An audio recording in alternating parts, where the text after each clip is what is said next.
Well, it's only week 3 of the 2024 college football season, but Marcus Freeman and Notre Dame are already in a must-win situation when they square off against the Purdue Boilermakers. My full breakdown of Saturday's game is next.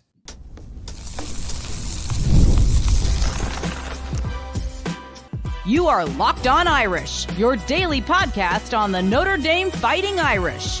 Part of the Locked On Podcast Network, your team every day. Hey, what's going on, and welcome into Locked On Irish. I'm your host, Tyler Wojciak. I graduated from Notre Dame in 2018, and now I'm a producer at Fox Sports, and I am thrilled to have you here on Thursday, September 12th, and thanks for making this your first listen of the day. We are free and available wherever you get your podcast, plus you can watch every episode on YouTube as well. I'd really appreciate it if you gave this video a thumbs up and subscribe to the channel if you are watching along on YouTube, or rate, review, and subscribe to the podcast if that's how you're tuning in today.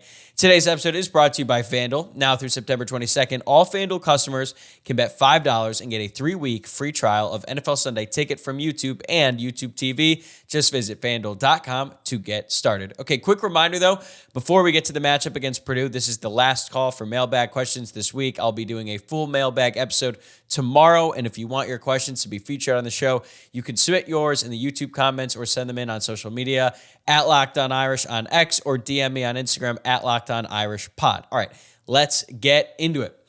I'm really glad that we have finally arrived at a point where we can focus on the Purdue game and do our best to avoid rehashing every little detail about the travesty that occurred inside Notre Dame Stadium this past Saturday. But because of that embarrassing loss to Northern Illinois, Notre Dame is now in a must-win situation against Purdue and pretty much every game left on the schedule if they want to keep their playoff hopes alive. But I'm not even going to entertain the idea of Notre Dame making a run at the college football playoff yet, because they have got a tough matchup on the road against the Boilermakers this weekend. So here's what you need to know for this game. So kickoff is set for 3:30 p.m. Eastern at Ross-Ade Stadium in West Lafayette, Indiana. I've actually been there before, not for an actual football game, but my high school football team did a tour there years ago. And it seems like they've done a lot to improve the facilities, because I'm not going to lie to you, back then in 2013, they weren't so great. The game will air on CBS, and we'll get the old SEC on CBS, which I guess is now the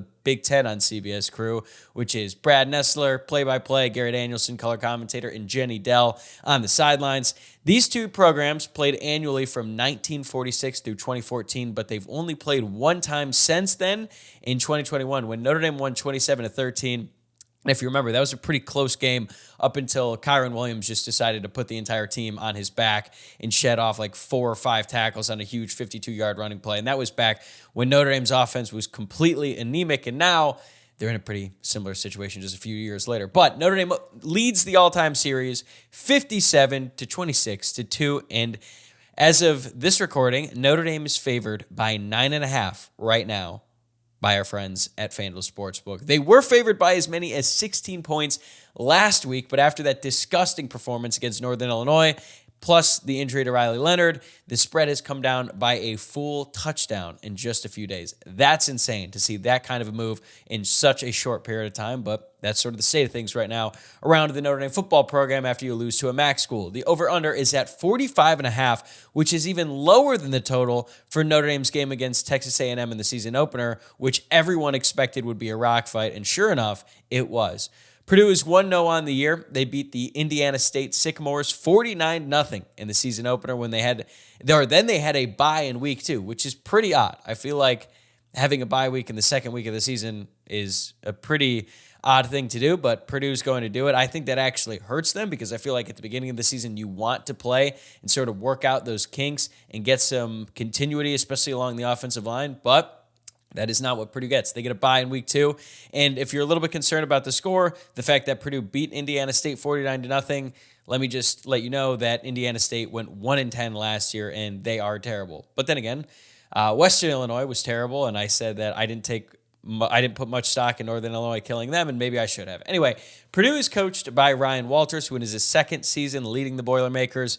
They finished 4-8 in his first season as head coach last season, and Walters is a really good defensive mind. He was a great defensive coordinator. He got the job at Purdue after he was named a finalist for the Broyles Award in the 2022 season when he was the defensive coordinator at Illinois, which is given out to the top coordinator each year. So, young coach, honestly, a lot of similarities to Marcus Freeman.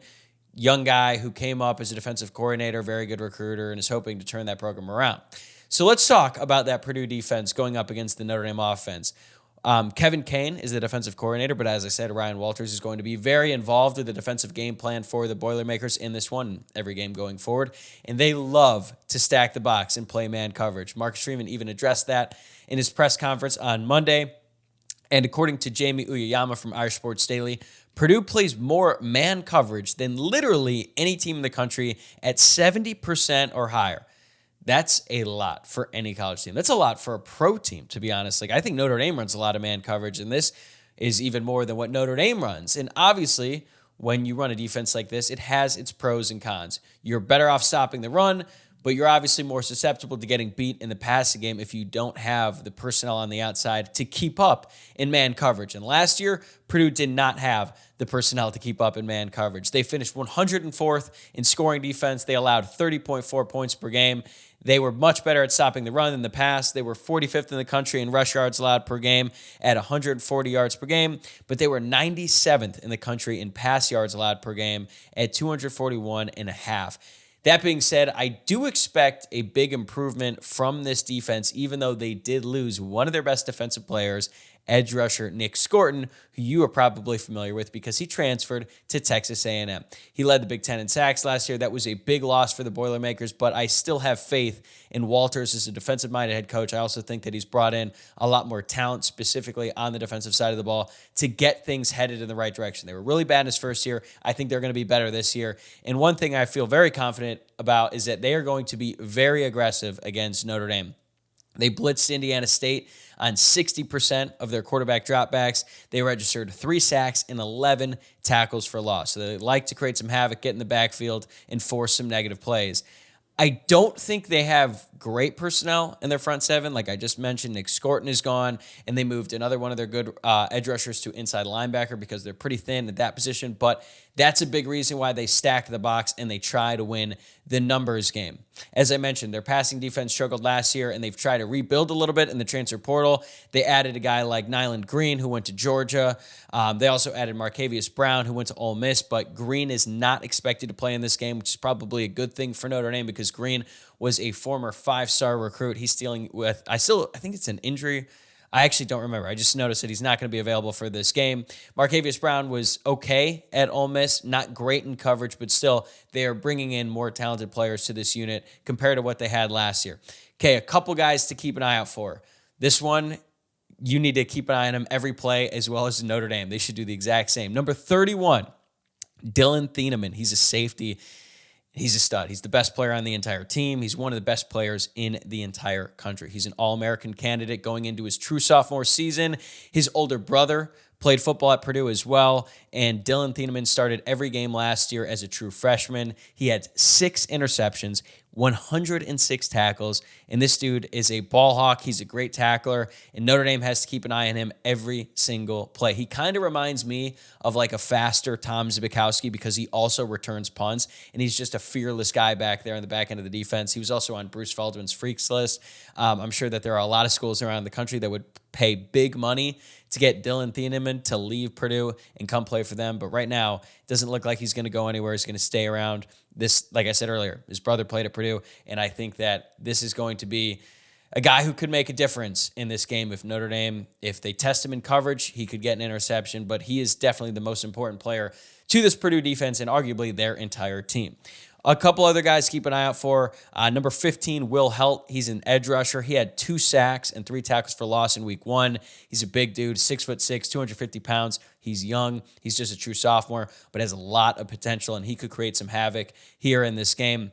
I've also got number 4, Kydron Jenkins, inside linebacker. He was actually the edge rusher last year that I was referring to earlier. He's 6'1", 253 pounds, so he is a big linebacker, but I think that they moved him over just because they had really no numbers there and they felt like they could make things up on the front. So I expect him to be blitzed a lot. He had 7.5 sacks last year, so we know that he can get in the backfield and wreak some havoc on the offense. He also had a sack in week 1, so he's definitely a really good player on this defense that Notre Dame is going to have to account for. Also, another name I wanted to mention, number 14, Yanni Karlaftis, who is the younger brother of George Karlaftis, who is now playing for the Chiefs. I believe he's a first-round pick. He dominated Notre Dame back in 2021, but Yanni, fortunately for Notre Dame, is not nearly as good as his older brother. He had 8 starts last season, 55 tackles, but given the name Karlaftis, I'm always going to be a little bit concerned about him just given how good his brother was. Okay, keys to the game for Notre Dame.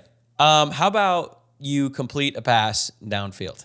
Now, I'm being a little sarcastic when I say that, but honestly, I'll kind of take anything at this point. Statistically, Notre Dame has the worst passing offense in college football through 2 games. Purdue is certainly going to challenge them. I told you, they're going to stack the box. They're going to leave their corners out on an island, and they're going to dare Notre Dame to pass the ball and try to beat them that way. The Notre Dame wide receiver is going to have to make some plays, and Riley Leonard or whoever is going to be at quarterback, because right now I still think it's going to be Riley Leonard, at least to start the game on Saturday. They are going to have to make some plays downfield. Will Riley Leonard play the full thing? I don't know. His over-under on passing yards right now on FanDuel is 210.5. That seems like an underplay to me. Maybe Notre Dame brings in Angeli. I'll get into more of that with my predictions there at the end. But seriously, Notre Dame has got to figure out a way to improve the passing game, and it starts this weekend. My other key to the game for the Notre Dame offense, just give the ball to your best players, please. And we know that Jeremiah Love is one of the best players. We know that Jadarian Price is one of the best players on this offense. They were not utilized enough at the end of the Northern Illinois game. They need to get the ball early and often in this game. And I'm not suggesting that Notre Dame just pound the ball into a stacked box over and over again just because 2 of their best players are running backs. No. You have Mike Denbrock. He's a really creative offensive mind. He knows how to get the ball to his best playmakers in space. I'd like to see some jet sweeps, some screens, maybe even line up Jeremiah Love in the slot, because that's something that we heard a lot about in the preseason. We have not seen him run a lot of routes other than that corner route that he ran in the season opener against Texas A&M where he just turned the wrong way. I do not want Notre Dame to abandon that. I want them to get the ball to Love and Price as much as humanly possible. Then on the outside, guys like Bo Collins, Jordan Faison, even Chris Mitchell, they're going to have to make some plays. It could be on some screens. Bo Collins has been the only wide receiver who's shown an ability to make contested catches. Notre Dame really needs Faison or Mitchell to just beat their defenders at some point in this game. Faison is apparently going to come back from this injury. I'm a little skeptical about his health in this game, but Marcus Freeman said he's going to be available.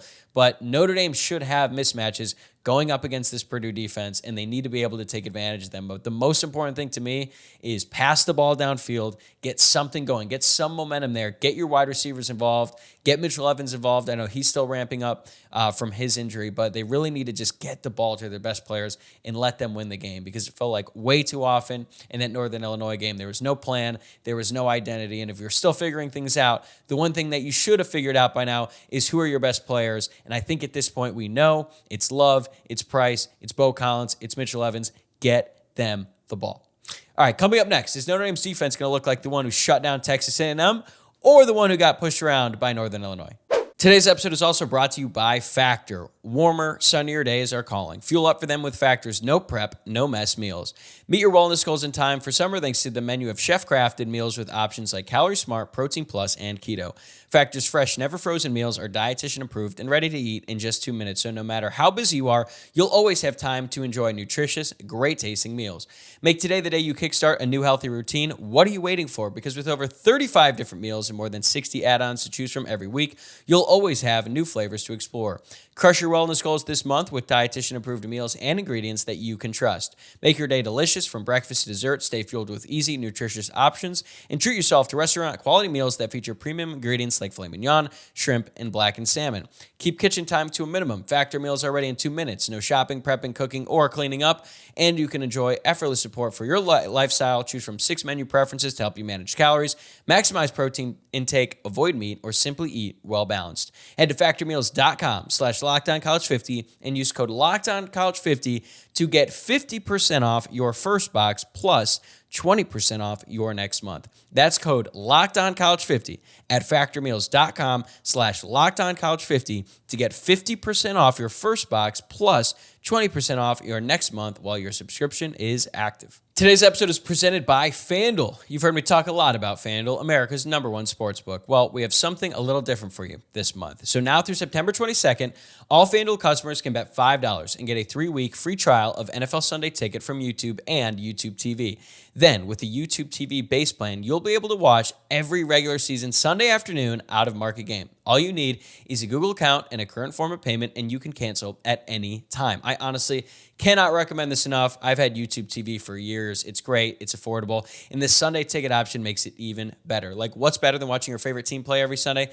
The ability to tune into every other game you want to watch and check in on your fantasy team to make sure they're getting that win as well. Football season is here, folks. I'm so excited, and FanDuel allows you to get in on the action like never before. Just visit FanDuel.com to download America's #1 sportsbook. All right, let's talk about this Notre Dame defense going up against Purdue's offense. And right off the bat, I'm expecting a bounce-back performance from this Notre Dame defense after a pretty disappointing showing against Northern Illinois. Now, I understand they didn't give up that many points. Like, Notre Dame should be able to beat Northern Illinois if the defense only allows 16 points per game. And the one touchdown that they gave up was pretty fluky, that 83-yard touchdown pass. That's not really what I'm concerned about. What I am concerned about is the fact that they kind of got dominated at the line of scrimmage way too often. And they could not get off the field on third downs. And that's a big reason why Northern Illinois dominated time of possession in the second half. I feel like there's way too much talent on this group, particularly in the secondary, for Notre Dame to allow that to happen in back-to-back weeks. So I'm expecting a big performance from the Notre Dame defense. But as for Purdue's offense, Notre Dame fans are probably pretty familiar with their offensive coordinator, Graham Harrell. Harrell was the offensive coordinator at USC from 2019 through 2021. Then he spent 1 year at West Virginia before he ended up at Purdue starting last season. Simply put, Harrell's offenses have not been that great. As Jamie Uyeyama from Irish Sports Daily points out in his scouting report, and if you're not reading Jamie's work, really all of the work that he does all year, you're missing out, but especially his scouting reports. He puts so much time and effort into scouting the Notre Dame opponents every single week. I know he's a great resource. I learn a lot every time I read his stuff. So just want to give a big shout out to him. If you aren't a subscriber to Irish Sports Daily, I believe that the scouting reports are free, so you should go check it out no matter what. Just want to give some props to him. Anyway, let's get back to Harrell here.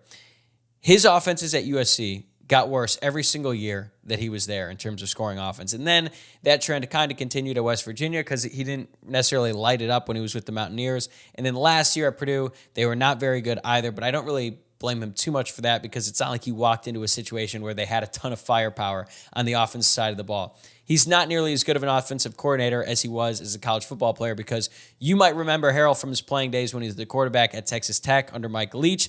He was actually the quarterback when the Red Raiders knocked off Texas. He threw the game-winning touchdown pass to Michael Crabtree in what was one of the most iconic college football games in recent memory.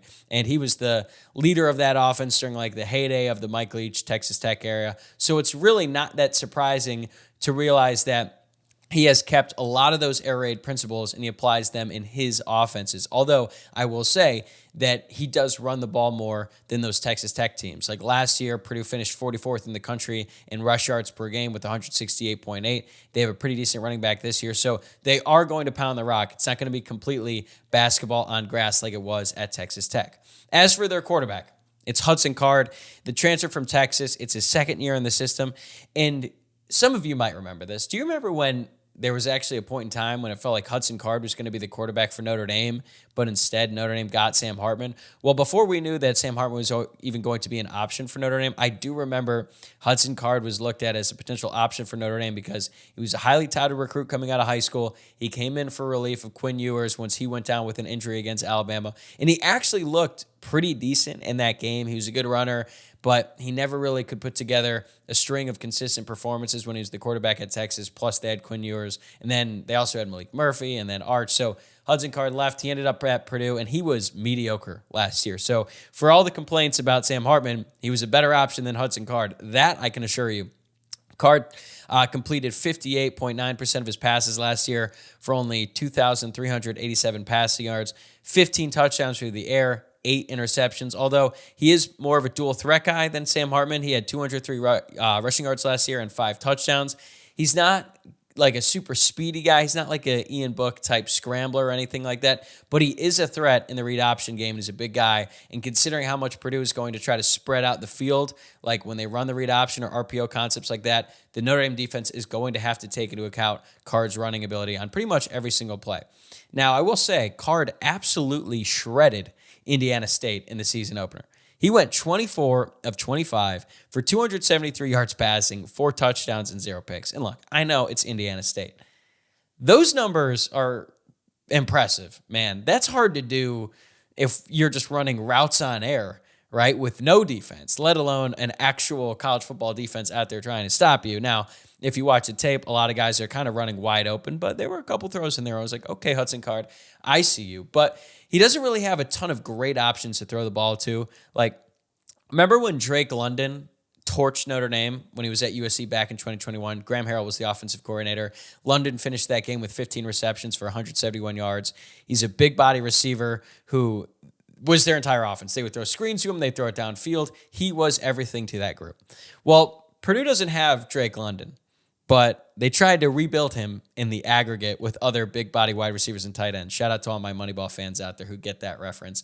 They lost 4 of their top wide receivers from last year, but they were pretty aggressive in the transfer portal this offseason to try to reload that wide receiver room. They got a couple guys from Georgia, CJ Smith and Denylon Morissette, which is such a good wide receiver name, Denylon Morissette.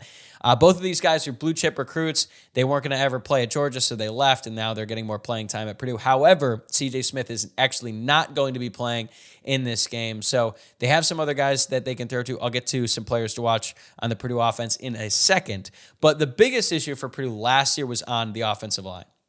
They allowed 24 sacks, which is 50th in the country. They gave up a ton of other pressures. So shout out to Hudson Card for being able to elude what should have been a lot more sacks credited to that offensive line. And they didn't allow much pressure against Indiana State. But again, that's because the Sycamores are terrible. So Notre Dame should try to get after this offensive line. Here's a couple players to keep an eye out for. Number 45, Devin Mockabee is their running back. He looks big on TV. He's not listed as like a particularly huge running back. Like he's only 6 foot, 207 pounds, not 270. That would be big. That would be insane. He runs really high. Like his pad level is not low, but somehow he's able to force a lot of missed tackles. He forced 44 last season, finished with 811 rushing yards, but he also had 8 fumbles. 8. I honestly can't believe they still give him the ball after 8 fumbles. Like, my high school coach, he would have literally, I was going to say something I probably shouldn't have, but 8 fumbles is a lot. Let's just put it that way. Somehow, Purdue as a team had 22 fumbles last year, which is just a shocking number. And obviously, Mockabee was responsible for a lot of this, but they only lost 8. So maybe this year they'll fumble the ball more and water will find its level in terms of giving the ball up. But he is a player to keep an eye on when he's not fumbling the ball. Another guy to keep an eye on, number 7, Jamal Erdine. I think that's how you say his last name. He's 6'3", 215 pounds. He's one of those big body wide receivers that I was referring to earlier. He's a transfer from Florida Atlantic. He actually missed all of last season, but he was a pretty good player for Florida Atlantic back in 2022.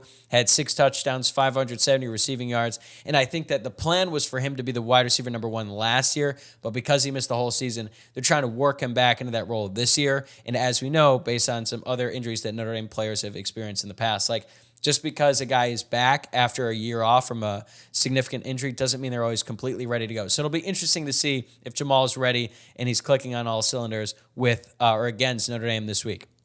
Okay, tight end, 86, Max Clare, led Purdue in receiving week 1, 5 receptions, 71 yards, and a touchdown. 6'4", 240 pounds, missed most of last season with an injury, but he's a good player. And they've got a bunch of transfers on the offensive line. So on one hand, you think they're probably improved, but will they be ready to go against Notre Dame? Because we've seen a lot of other college teams try to rebuild their offensive line in the transfer portal. Texas A&M was a pretty good example, although they had some returning guys. But then you look at a team like Colorado and the disaster that's going on in Boulder, and they tried to build an entire offensive line through the transfer portal, and it has not really worked out. So keys to the game for Notre Dame, man up on the defensive line and dominate this Purdue offensive line. As I said earlier, Notre Dame got pushed around by NIU in the line of scrimmage, and they need their stars and their D-line to play like stars. I know that Howard Cross has been dealing with some sort of a leg injury during camp. We heard that it was a hamstring or something. It seems like he's been a little bit limited, or at the very least, not playing to his full potential. Notre Dame needs him to get back to his full potential and dominate in this game. Same with Riley Mills. There's been a lot of hype about him coming into the season. I know I'm certainly guilty of that. I thought Riley Mills and Howard Cross would make up the probably best interior defensive tackle tandem in all of college football. That has not happened, okay? They need to step up in a big way because Purdue is going to try to spread out this Notre Dame defense, try to run the ball into light boxes. You can disrupt all that by dominating at the line of scrimmage. Also, the guys are going to be backing them up. Jason Onye, who might play a little bit of end because Josh Burnham is hurt in this one. Like, these guys need to step up. Donovan Heinisch had a rough game against NIU. We need to see the version of him that played well against Texas A&M in this game. Jordan Botello, Boubacar Traore, they need to keep their positive trajectory going in this game because they really, really need to win on the line of scrimmage. And do not let Hudson Card escape the pocket. And when he does, just bring him down. Again, Notre Dame only has 1 sack this year. That's unacceptable for a defense with as much talent as this group has. So that's my first key for the Notre Dame defense. Man up on the defensive line. For the secondary, do your thing. Get them off the field. Notre Dame is one of the best secondaries in the country, and this team, this Purdue offense, is going to try and test them. Notre Dame has to show them why that's a big mistake. I'm expecting a big day from the Notre Dame cornerbacks, Benjamin Morrison, Christian Gray, even Jordan Clark. Clark only played 16 snaps against Northern Illinois, but when he was out there, he was impactful. Notre Dame was in a 4-3 base defense for the most of the game. That's not going to be the case in this one. They're going to be in nickel a lot, maybe in some dime packages, but Notre Dame's defense could not get off the field against Northern Illinois, mostly because they could not stop the run. I don't think Purdue is going to try to run as much. If they do, Notre Dame should be able to stop them. So I think they're going to try to push the ball downfield, and Notre Dame's secondary is going to have to step up, make plays, especially on third down.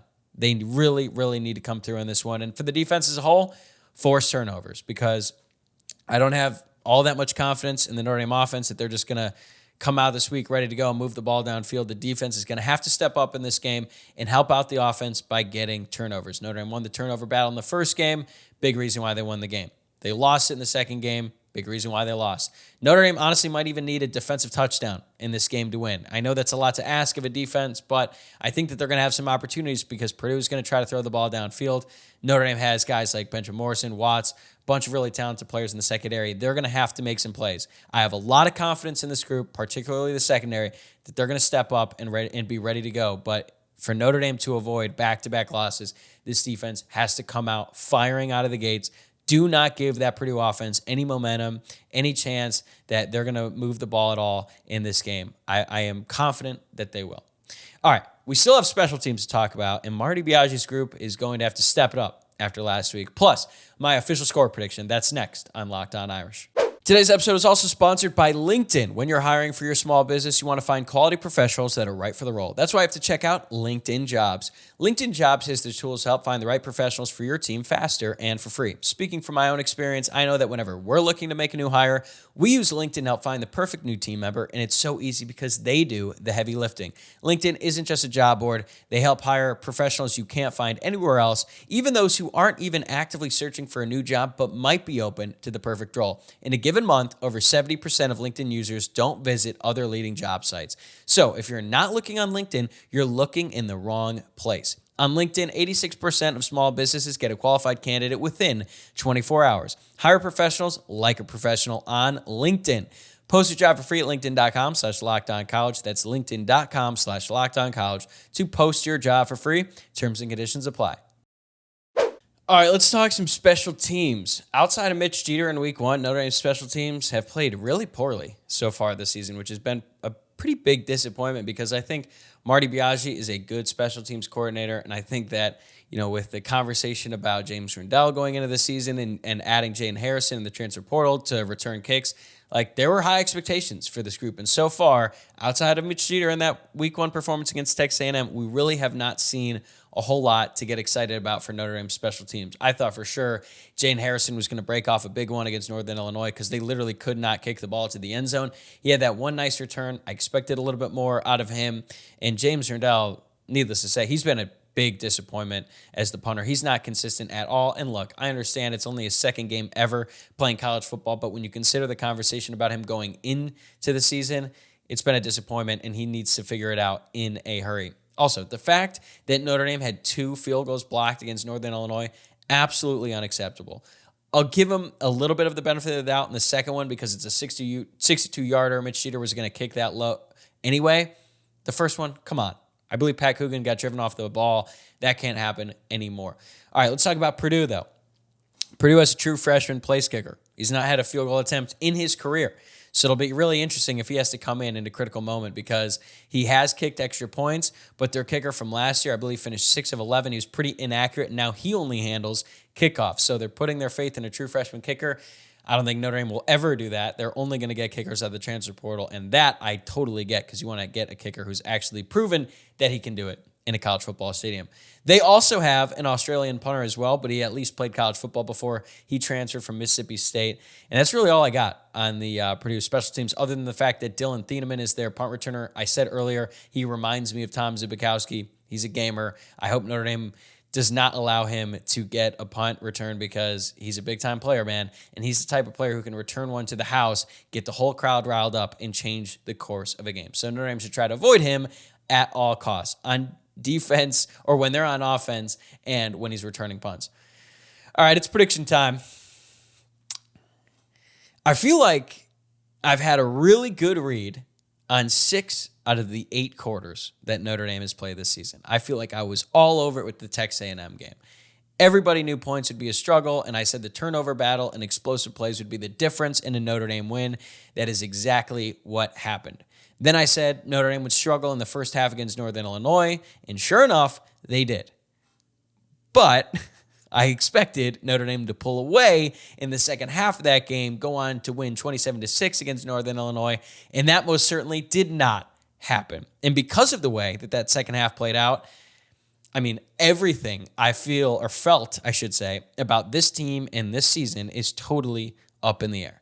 As I've said time and time again this week, the one thing that Marcus Freeman has shown that he is good at in the fall since he became the head coach of Notre Dame has been bouncing back after a tough loss. 2022, after Notre Dame lost to Ohio State in Marshall, they managed to beat Cal barely, but then they went on to beat North Carolina with Drake May, and they beat number 16 BYU, all after just a terrible loss when the season really could have gone off the rails after that loss to Marshall.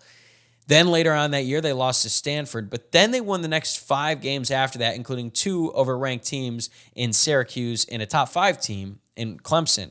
2023, they beat Duke barely after losing to Ohio State on the last play of the game, and then they stomped number 10 USC after losing to Louisville. And that one was probably the most impressive to me because I feel like after they lost to Ohio State, like everything was still on the table for Notre Dame. They could have won out, made the college football playoff. So I expected them to be ready to go against Duke. But when they lost to Louisville, I mean, it was over. Like the season was a disappointment. They weren't going to make the college football playoff. USC was still undefeated at the time. Reigning Heisman Trophy winner, all that. And Notre Dame just dominated them. I did not see that coming at all. I predicted Notre Dame to lose that game. They did not. So history tells us that Marcus Freeman is going to have this team ready to go against Purdue. I believe that they will be prepared to play on Saturday, unlike last week. But I have no idea if their offense is capable of stepping up and scoring points against this Purdue defense. And they aren't even that good. But Notre Dame's offense has just been terrible this season, specifically the passing game, which we've already touched on a lot this week. And right now, Vegas is projecting something close to a 28-17 win for Notre Dame, which honestly seems like just a 20-17 score seems like an absolute shootout for Notre Dame at this point in time. But I think it's going to be closer to 24-10. I think it's going to be very similar to the game in 2021.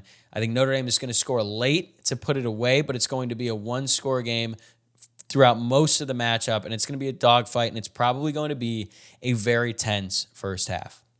I also have another prediction. I think we're going to see Steve Angeli in this game. I don't know when. I don't think he's going to start, but I think it's going to happen. Because if Riley struggles early on and Notre Dame is clearly afraid to run him, it's going to get real tense. And the fan base is going to get real concerned. And I can tell you, avoid the internet if that's the case, because it's been toxic all week. It'll get real toxic if Riley Leonard goes out there again and can't complete a pass down the field and they aren't willing to run him because he's clearly dealing with some injury to his shoulder, as much as the Notre Dame coaching staff tries to pretend like that's not happening. So I think Angeli's going to come in. I'm not even saying that Angeli's going to be the answer the rest of the season. He might not even finish out the game. But I think he's going to come in and be good enough in relief to at least help out this offense. The defense is going to come in. They're going to be ready to go, and they're going to make some plays in this game, and that is ultimately going to be the difference. So believe it or not, I actually think Notre Dame is going to cover the 9.5-point spread in this game, but I do expect a one-score game throughout. It's going to be tense. It's not going to be a whole lot of fun. But Notre Dame has to win this game. They have to. If they do, especially if they win convincingly, that is going to ease some of the angst in the fan base, at least temporarily, and it's not going to be like the sky is falling like it's felt every single day of this week. Like, I cannot believe that it's only Thursday. This game needs to get here now because it's just been an awful week. But if they lose, buddy, like, that seat is going to get real hot in a hurry for Marcus Freeman. But for all of our sakes, I am hoping to God that does not happen. And in the end, I think that Notre Dame is going to win this game. I don't think it's going to be like a very convincing win. It's not going to be a statement win. It's not going to be anything like that. But at this point, I don't even care. Just win. I don't care how it's done. Just beat Purdue and then try to pick up the pieces and figure it out against Miami and just try to win that game and just try to win every game after that. Eventually, I feel like the talent in this team will come together and start actually looking like a good football team, the one that beat Texas A&M in the season opener. But right now, with the state of things, they just need to win, and I think that they will. Okay, that's a wrap for this episode. Thanks again for making Locked On Irish your first listen of the day. I'm going to be right back here tomorrow morning with another Friday mailbag. Remember, submit your questions, and I'm going to be honest with you, I am kind of scared to look in the YouTube comments and look at my mentions on social media because it has been awfully toxic in there as of late. So I'm going to try to weed through all of that, get to the actual good questions because you guys always send in good questions, and I appreciate it. I'd also appreciate it if you subscribe to the show on YouTube or wherever you're listening to the podcast. And for your second listen, check out the Locked On College Football Podcast with Spencer McLaughlin, and I will see you here tomorrow. Same time, same place.